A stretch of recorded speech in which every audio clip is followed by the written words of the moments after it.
आज live news channel में आपका स्वागत है। मैं ललन कुमार सहरसा बिहार से।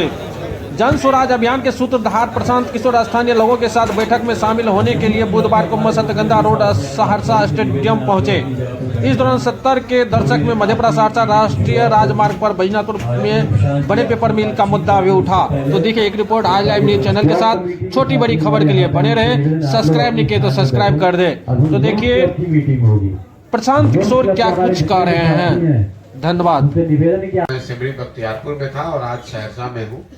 पदयात्रा यहाँ पर खगड़िया अभी मेरा पूरा चलना बाकी है, तो करीब 20 दिन हम लोग खगड़िया में अभी चलेंगे। उसके बाद 20 फरवरी के आसपास, 20 से 25 फरवरी के आसपास मैं सहरसा में आऊँगा। जब सहरसा आएंगे तो 1 महीने के आसपास यहाँ रहेंगे। यहाँ के हर प्रखंड पंचायत में जाएंगे, यहाँ के विषयों पर, पदयात्रा के बारे में, पदयात्रा के अनुभवों के बारे में, सहरसा में जो लोग कह रहे हैं उन बातों पर चर्चा होगी। आज तो चूंकि हम सहरसा शहर में आए हुए हैं, तो कुछ साथियों का ऐसा अनुरोध था कि यहाँ जो पत्रकार हैं वो कुछ बातचीत करना चाहते हैं, इसलिए मैं यहाँ पर हूँ। अभी मैं पदयात्रा से संबंधित जो मेरे अनुभव हैं 16-17 महीने के, उस पर कोई टीका टिप्पणी नहीं करूंगा। अगर आपका कोई सवाल होगा तो उस पर जवाब दे देंगे।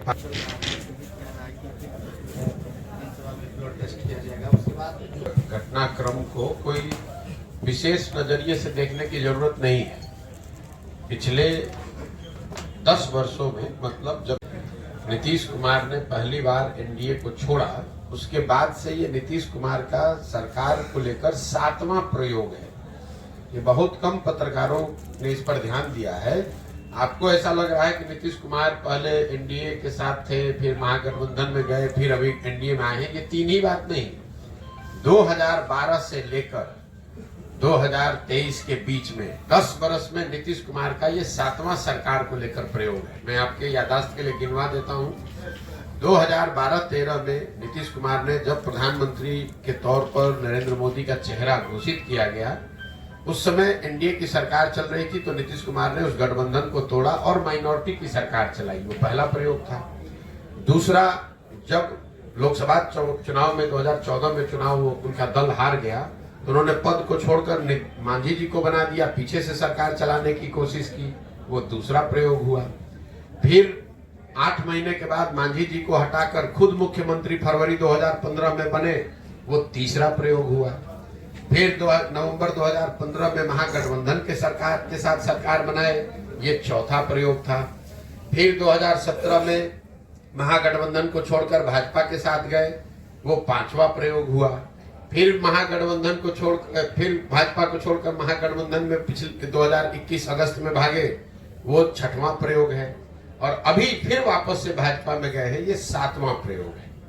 ये आपके ध्यान में इसलिए दे रहा हूं कि लोगों को ऐसा लगता है कि भाई यही नीतीश कुमार हैं, पहले तो सरकार ठीक ही चला रहे थे, लोग इनको सुशासन बाबू समझते थे। नीतीश कुमार वही हैं, लेकिन ये जो राजनीतिक अस्थिरता का माहौल शुरू हुआ है, 10 वर्ष में 7वीं सरकार है कि मुख्यमंत्री आरजेडी के साथ है कि भाजपा के साथ है। लेकिन आप इसको समझिए, जब सरकार का मुखिया बदलता है तो सारी नीतियां भी बदलती हैं, सारे अफसर भी बदलते हैं, पूरी सरकार की प्राथमिकता भी बदलती है। और उसका खामियाजा ये होता है कि जब तक नई व्यवस्था नीचे सेटल हुई, तब तक नीतीश कुमार नया प्रयोग कर दिए। तो इनके बार बार ये पलटने से बिहार की जनता का कितना नुकसान हो रहा है, इसका आपको अंदाजा नहीं है। 2015 में 7 निश्चय के आधार पर महागठबंधन को वोट पड़ा, 7 निश्चय के कार्यक्रम शुरू किए गए, बिहार विकास मिशन बनाया गया। 2 वर्ष में जब तक वो कार्यक्रम जमीन पर उतरता है, तब तक वो भाजपा में चले गए, तो 7 निश्चय हाशिए पर चला गया। भाजपा के साथ मिलकर जिन नीतियों पर आगे बढ़े, जब तक वो चीज जमीन पर उतरे, तब तक फिर भाग के महागठबंधन में चले गए। और इसके साथ साथ राजनीतिक तौर पर नीतीश कुमार की जो भग पीट रही है, वो तो पीट ही रही है, लेकिन नीतीश कुमार ऐसा कर पा रहे हैं, इसके लिए सबसे बड़े दोषी 2 सहायक दल हैं, जो उसका नाम भाजपा और आरजेडी है। अगर नीतीश कुमार 7 बार पलटे हैं, तो 3 बार इसमें भाजपा भी पलटी है, 3 बार आरजेडी भी पलटा है। भाई नीतीश कुमार ने तो कहा कि मैं अब भाजपा में नहीं जाऊंगा। अमित शाह ने भी कहा आज से 2-4 महीना पहले बिहार में आकर मंच से खड़े होकर कहा कि भाई नीतीश, बिहार की जनता, एक लोग आप सुन लीजिए, मैं अमित शाह ये बोल रहा हूं कि नीतीश कुमार के लिए भाजपा का दरवाजा हमेशा के लिए बंद है। वही नीतीश कुमार आज वही अमित शाह भाजपा नीतीश कुमार को आज मुख्यमंत्री बना रही है। तो नीतीश कुमार जो गलती कर रहे हैं, उनका राजनीतिक तौर पर उनकी भद पीट रही है, जनता उनको गाली दे रही है, लेकिन साथ साथ बिहार के नागरिक होने के नाते हम लोग को ये नहीं भूलना चाहिए कि नीतीश कुमार पूरे बिहार की जनता का मजाक इसलिए उड़ा पा रहे हैं क्योंकि भाजपा वाले या आरजेडी वाले पद की लालच में नीतीश कुमार को ये करने में मदद कर रहे हैं। अगर आज नीतीश कुमार भाजपा छोड़कर आरजेडी चले जाएं, तेजस्वी यादव को मुख्यमंत्री बना दे, फिर कल से तेजस्वी यादव को नीतीश कुमार में विकास पुरुष दिखने लगेगा। कल तक भाजपा को नीतीश कुमार बेकार दिख रहे थे, आज उनके साथ आ गए तो मुरेठा बांधकर घूमने वाले सम्राट चौधरी आज नीतीश कुमार को बिहार का भविष्य ढूंढ रहे हैं।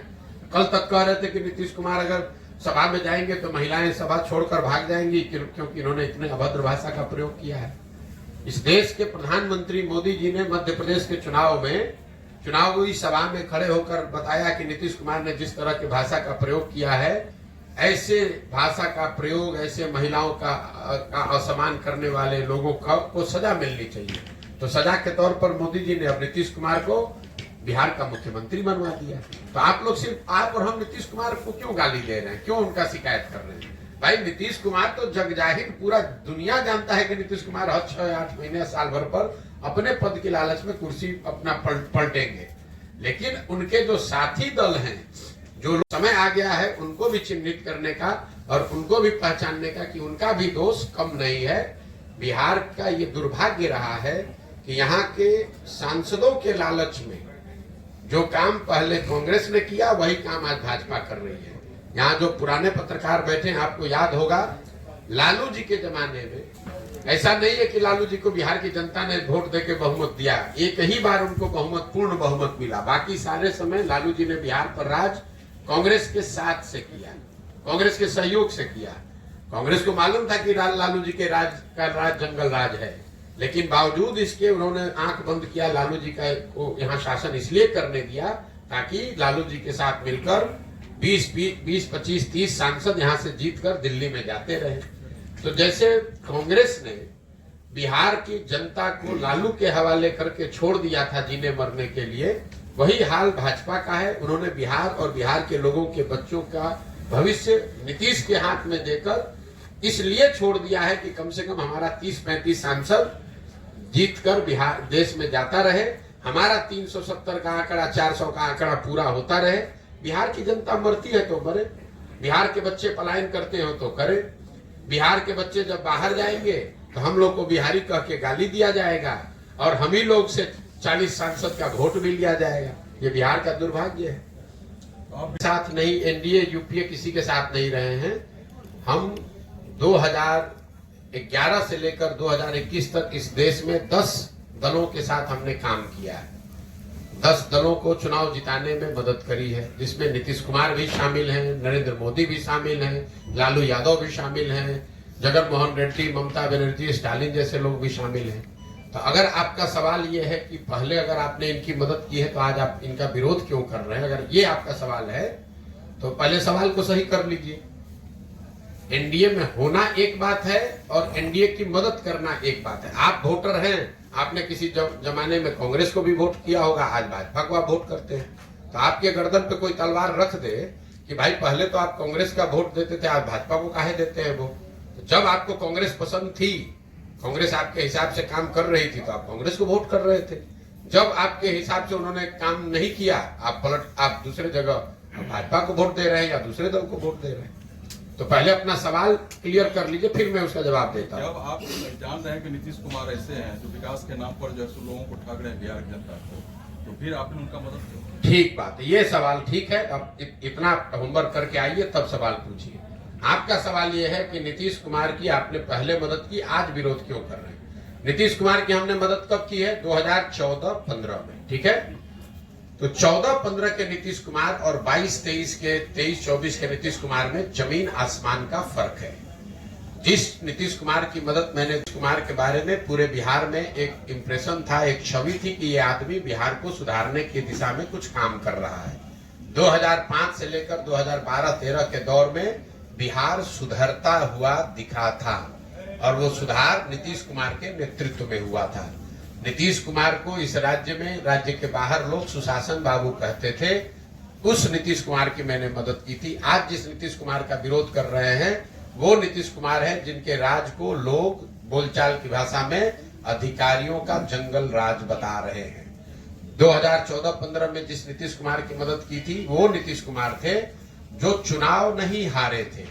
उनका दल चुनाव हारा था लोकसभा में, लेकिन राजनीतिक मोरालिटी एक चीज होती है जिसके आधार पर उन्होंने पद छोड़कर मांझी जी को मुख्यमंत्री बना दिया था। उस नीतीश कुमार की मैंने मदद की थी। आज जिस नीतीश कुमार का विरोध कर रहे हैं वो आदमी का विरोध कर रहे हैं जो राजनीतिक निर्लज्जता का उदाहरण बन गया है। 2020 में नीतीश कुमार चुनाव हार गए हैं। 243 के विधानसभा में 42 विधायक जीतने वाले पार्टी के नेता हैं, यानी वो चुनाव हार गए हैं। लेकिन हारने के बावजूद कोई ना कोई जुगाड़ लगा के कभी राजद के साथ, कभी भाजपा के साथ, कभी दूसरों के साथ मिलकर सरकार बना रहे हैं, कुर्सी पर बैठे हैं। तीसरी बात, 2014-15 में उस नीतीश कुमार की मदद की थी जिसमें मानवता अभी जिंदा था। ये वही नीतीश कुमार हैं, आप पत्रकार हैं, आपको याद होगा वाजपेयी जी के सरकार में ये रेल मंत्री थे। जब ये रेल मंत्री थे तो गैसल पश्चिम बंगाल में एक रेल दुर्घटना हुई जिसमें 285 लोगों की मृत्यु हुई थी।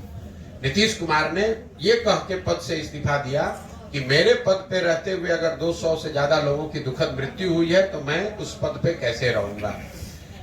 उस नीतीश कुमार का साथ दिया था मैंने। जिस नीतीश कुमार का आज विरोध कर रहे हैं ये वो नीतीश कुमार हैं जो कोरोना काल में हजारों लोगों की दुखद मृत्यु हो गई, पूरे देश पर संकट आया, लेकिन जितना संकट बिहार के लोगों पर आया उतना किसी पर नहीं आया। लाखों बच्चे बिहार के रोड पर मारे मारे फिर रहे थे और ये आदमी महीनों तक अपने घर से बाहर नहीं निकले। तो प्रशासक के तौर पर, राजनेता के तौर पर और मानवता के तौर पर, तीनों ही आधार पर 14-15 के नीतीश कुमार और 22-23 के नीतीश कुमार में जमीन आसमान का फर्क है। इसीलिए उस समय उनका साथ दिया था और आज उनका विरोध कर रहे हैं। लोकतंत्र में चुनाव 5 वर्ष पर क्यों होता है? लोकतंत्र में चुनाव 5 वर्ष का नियम क्यों है? 10 वर्ष पर भी हो सकता था, 2 वर्ष में भी हो सकता था। क्यों 5 वर्ष पर होता है? 5 वर्ष पर लोकतंत्र में चुनाव इसलिए होता है कि आपको ये बताया जाता है संविधान से कि जिस नेता पर, जिस दल, जिस विचारधारा पर, जिसके कार्यक्रमों पर भी आपका भरोसा है, यकीन है, आप उसके साथ खड़े होइए, उसकी मदद कीजिए, उसको वोट दीजिए। लेकिन वो वोट और भरोसा 5 वर्ष के लिए है, जीवन भर की बंधुआ मजदूरी नहीं है।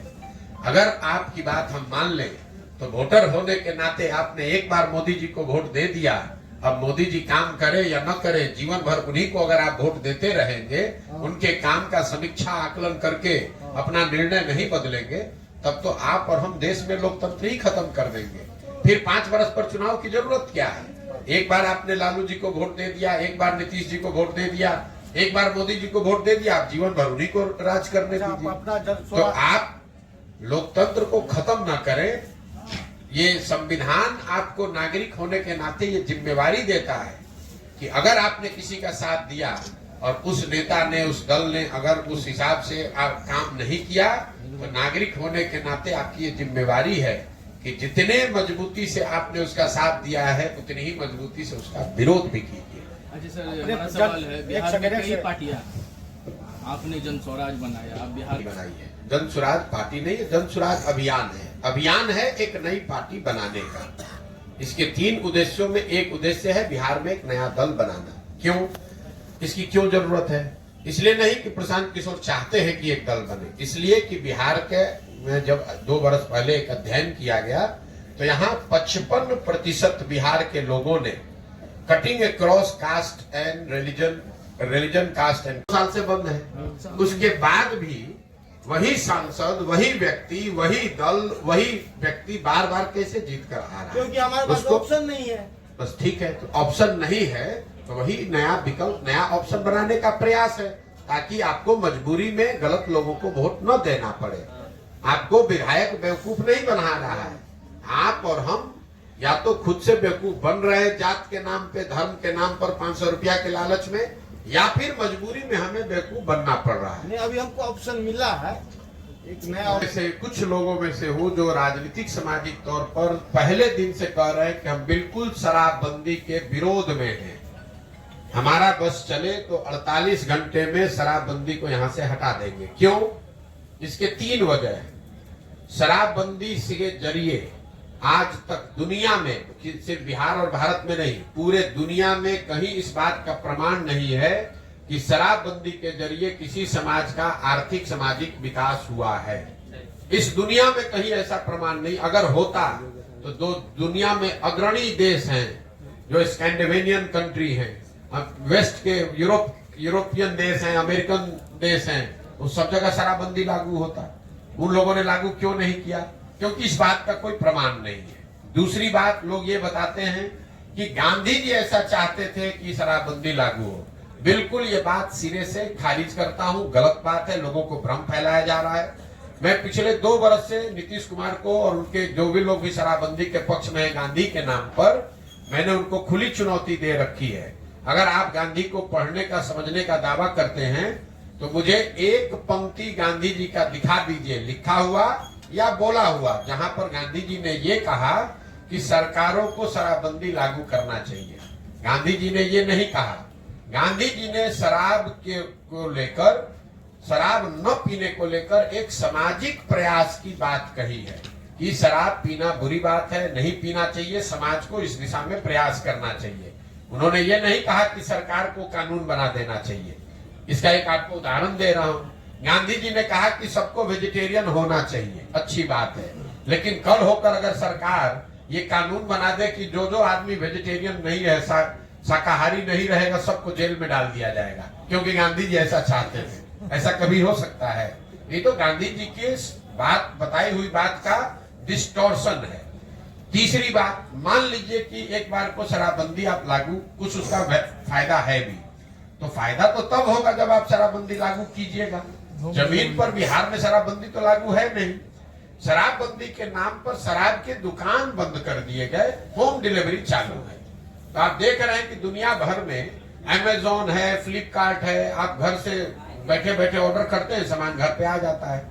तो मैं 2 वर्ष से कह रहा हूं कि जो बिहार में शराबबंदी, लोकसभा से पहले कोई दल है नहीं, इसलिए लोकसभा में जन सुराज पार्टी की ओर से कोई चुनाव नहीं लड़ा जाएगा। आपने कहा कि एक निर्दलीय चुनाव लड़ा था जिसकी मदद जन सुराज ने की थी एमएलसी के तौर पर, और चुनाव जीते भी थे, वो ठीक बात है। अगर बिहार में ऐसी परिस्थिति बनती है जहां जन सुराज की सोच से, इस परिकल्पना से जुड़े हुए लोग किसी लोकसभा क्षेत्र में, जिले में ये तय करते हैं कि नहीं भैया हम लोग के पास चुनाव, हम लोग को चुनाव लड़ना है, कोई ऐसा व्यक्ति मिलता है जिसके लिए समाज कह रहा हो कि नहीं भैया ये बहुत अच्छे आदमी है, इनको सांसद के तौर पर जिताकर भेजा जाए, तो वो निर्दलीय के तौर पर चुनाव लड़ सकते हैं, जन सुराज उनकी मदद कर सकता है। मेरा लक्ष्य कोई एक एमपी सीट जीतना नहीं है। शिक्षकों का एमएलसी चुनाव क्यों लड़ा गया? इसलिए लड़ा क्योंकि चुनाव तो समय 8-10 जगह हुआ, एक शिक्षक का चुनाव क्यों लड़ा गया? इसलिए लड़ा गया कि लोगों ने ये कहा कि अगर आप जन सुराज से शिक्षा की बात कर रहे हैं, शिक्षा पर ही आपका फोकस है, तो शिक्षकों के एमएलसी का चुनाव जरूर हम लोग को लड़ना चाहिए क्योंकि उसमें वोटर सिर्फ शिक्षक है। उनकी बात मानी गई और जिन जिलों में उस समय पदयात्रा हुई थी वहां पर शिक्षकों के एमएलसी के चुनाव के लड़ा गया एक निर्दलीय के तौर पर, हम लोग जीत कर भी आए। तो आगे अगर लोकसभा चुनाव से पहले जन सुराज की सोच से, परिकल्पना से जुड़े हुए साथियों ने अगर ये तय किया कि हमें लोकसभा चुनाव किसी क्षेत्र में लड़ना है, उस तरह का कोई बेहतर व्यक्तित्व मिले जिसको कि चुनाव लड़ाने से समाज का भला हो सकता है, तो जन सुराज अपने संसाधन व्यवस्था से, अपने खर्चे से, अपनी ताकत से उसको चुनाव लड़ाएगा। लेकिन वो चुनाव, वो व्यक्ति को, उस व्यक्ति को निर्दलीय लड़ना पड़ेगा क्योंकि अभी जन सुराज दल है नहीं। जब दल बन जाएगा तो उसके बाद जो भी चुनाव होगा, चाहे मुखिया का चुनाव हो कि लोकसभा हो कि विधानसभा हो, सारा चुनाव लड़ा जाएगा। कोई दिन और किलोमीटर निश्चित नहीं। जब मैंने घोषणा की थी तो मेरा अनुमान था कि 1.5 बरस में हम पूरा बिहार पैदल चल देंगे। करीब करीब 1.5 बरस होने को आ गया, हम आधा बिहार ही कर पाए हैं। लेकिन मेरे लिए जरूरी नहीं है कि जल्दी से पदयात्रा पूरी करें और दल बना दें। पदयात्रा के जो उद्देश्य हैं, बिहार को जमीन पर जाकर समझना, उन लोगों को ढूंढ कर निकालना जिसको समाज सही आदमी समझता है, उसमें जितना मैं सोच कर चला था उससे ज्यादा समय लग रहा है। लेकिन मैं करने के लिए वो कृत संकल्पित हूं, चाहे उसमें 2 बरस लगे कि 6 बरस लगे, करेंगे वैसे ही करेंगे इसको पूरी ईमानदारी और शुद्धता से।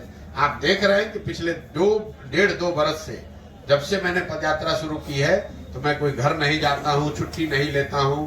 अगर सहरसा में भी आया हूं तो कैंप में ही रहूंगा, कैंप में ही लोगों से मिलूंगा और शुद्धता से ईमानदारी से इसको करने का प्रयास कर रहे हैं। आगे निर्णय जो भी हो, आगे जनता का जो निर्णय हो, जितनी सफलता मिले न मिले, लेकिन इसको करना है ईमानदारी और शुद्धता से।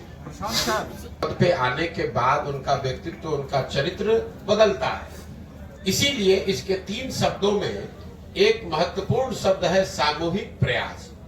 सही व्यक्ति हो वो भी, उसका भी व्यक्तित्व और चरित्र पद पर आने के बाद बदल सकता है। तो सही व्यक्ति हो, सही सोच हो, लेकिन उसके साथ साथ एक कोई सही व्यक्ति इसको नहीं सुधार सकता है। सामूहिकता की जो ताकत है, अगर हजारों लोग साथ में सही लोग आकर प्रयास कर रहे हैं तो हजारों लोग ओवरनाइट उनका चरित्र बदल जाएगा, ऐसा संभव नहीं है। तो जो 3 शब्द इस पूरी परिकल्पना के आधार हैं कि सही व्यक्ति का चुनाव किया जाए, मजबूत व्यक्ति का नहीं, सही व्यक्ति का। राजनीति में कई बार मजबूत को सही मानकर उसको आगे बढ़ाया जाता है। हम लोग की सोच ये है कि नहीं, सही व्यक्ति भले कमजोर हो, उसके पीछे साधन व्यवस्था लगाकर उसको मजबूत बनाया जा सकता है, लेकिन मजबूत व्यक्ति को सही मानकर अगर जिता दिया जाए तो ये जरूरी नहीं है कि वो सही हो। तो पहली बात है कि आदमी सही ढूंढ कर निकाला जाए। दूसरा, सोच उसकी सही हो। सोच ये हो कि बिहार को अगले 10 वर्ष में कैसे विकसित बनाना है, बिहार के लोगों को, बिहार के बच्चों का कैसे उनकी बेहतरी करनी है, बजाय इसके किसी जाति, किसी परिवार की बात हो। और तीसरा, किसी एक व्यक्ति पर पूरी व्यवस्था न आधारित हो। इसलिए सामूहिकता से, कोई प्रशांत किशोर इसको नहीं ठीक कर सकते हैं। अगर ऐसा होता तो हम कहते कि हम दल बना रहे हैं, हम सही व्यक्ति हैं, हमारी सोच सही है, हम इसको ठीक कर देंगे। मैं कह रहा हूं कि किसी एक प्रशांत किशोर के, 10 प्रशांत किशोर के आने से बिहार नहीं सुधरेगा। जब तक समाज से हजारों लोग एक साथ आकर, सही सोच वाले लोग एक साथ आकर सामूहिक तौर पर साथ मिलने, साथ चलने का, साथ काम करने का निर्णय नहीं लेंगे, तब तक सुधार संभव नहीं है। इसीलिए आप देख रहे हैं कि जो राजनीतिक दल बनाने में दूसरों को 1 दिन लगता है, 1 घंटे में लोग दल बना देते हैं, वो दल बनाने में ही मैं 2 साल 3 साल लगा रहा हूं। क्यों लगा रहा हूं? इसलिए लगा रहा हूं कि जो लोग ये दल बनाए, जब ये दल बने, जो लोग इस दल को बनाए, वो दल किसी जाति विशेष का ना हो, किसी व्यक्ति विशेष का ना हो, किसी परिवार का दल ना हो, बल्कि वो बिहार के उन सारे लोगों का दल होना चाहते हैं। एक नया विकल्प, नया प्रयास के भागीदार बनना चाहते हैं। ये बताइए, यहाँ पर 2012 के बाद अभी मैंने आपको गिनवाया, ये 6वां 7वां सरकार का प्रयास है। क्या फर्क पड़ गया? चाहे केंद्र में यूपीए की सरकार हो या केंद्र में अभी मोदी जी की सरकार है, बिहार में चाहे नीतीश कुमार महागठबंधन के साथ रहे, अकेले रहे या भाजपा के साथ रहे, बिहार में बच्चों के पढ़ाई की व्यवस्था तो हुई नहीं, बिहार में चीनी मिल तो चालू हुए नहीं, बिहार में लोगों को रोजगार मिला नहीं, पलायन थमा नहीं। तो किसी की भी सरकार बन जाए, किसी भी फॉर्मेशन में आ जाए, किसी तरह का खेला हो जाए, यहाँ परिवर्तन आने वाला नहीं है। खेला तो तब होगा जब जनता खड़ा होकर, जितने खेला करने वाले लोग हैं, इन सबको झाड़ू मारकर बाहर जब करेगी, तब असली खेला होगा। सभी जातियों को अगर मिला दें तो 55% लोगों ने कहा कि बिहार में सुधार के लिए एक नए दल, नए विकल्प की जरूरत है। इसका मतलब ये नहीं है कि वो सब लोग कह रहे हैं कि जनसुराज की जरूरत है, लेकिन एक नए दल, एक नए विकल्प की जरूरत है, ऐसा 55% बिहार के लोगों ने कहा है। तो जनसुराज अभियान उसी से जुड़ा हुआ है कि अगर आधे से ज्यादा बिहार की जनता अपने बेहतर भविष्य के लिए नया दल बनाना चाहती है, तो जनसुराज वो अभियान है जिससे कि हम लोग गांव-गांव जाकर लोगों को बता रहे हैं कि अगर आप नया दल, नया विकल्प बनाना चाहते हैं तो आप आइए, आप व्यवस्था की, संसाधन की, जाति की चिंता मत कीजिए, आप साथ में आइए। अगर आप ईमानदार व्यक्ति हैं, आप में जज्बा है, आप बिहार को सुधारना चाहते हैं, तो आप साथ में आइए, नया दल बनाइए। प्रशांत किशोर और जनसुराज आपकी मदद करेंगे। आप में से कई साथियों को ऐसा लगता है, अरे भाई तो पहले दूसरे दलों को के लिए काम करते थे, अब आके बिहार में घूम रहे हैं। दोनों में कोई फर्क नहीं है। पहले हम यही काम दल और नेताओं के लिए करते थे, नेताओं को और दलों को बताते थे किस तरह से संगठन को मजबूत करो, कैसे साथ में आओ, कैसे बूथ कमेटी बनाओ, कैसे जनता के बीच प्रचार करो, कैसे चुनाव लड़ो और उनको जिताने में मदद करते थे। काम वही कर रहे हैं। अब दल और नेता के बजाय जनता को, बिहार की समाज को समझा रहे हैं कि कैसे आप एक साथ आकर दल बना सकते हैं, किसी भी समीकरण की चिंता किए बगैर उनको चुनाव जीत कर आ सकते हैं, और किस तरह का आपको संवाद करना चाहिए, कैसा प्रयास करना चाहिए। हमारी भूमिका कुम्हार की है। ये कोई दल नहीं है, दल के हम नेता नहीं है। ये अभियान है, और जैसे कुम्हार अच्छी मिट्टी और चाक से घड़ा बनाता है, वैसे गांव-गांव घूमकर इस अभियान के माध्यम से मैं ऐसे लोगों को ढूंढ कर निकाल रहा हूं जो लोग नया दल बनाना चाहते हैं। उनको हम मदद करेंगे ताकि वो सब लोग मिलकर दल बनाए।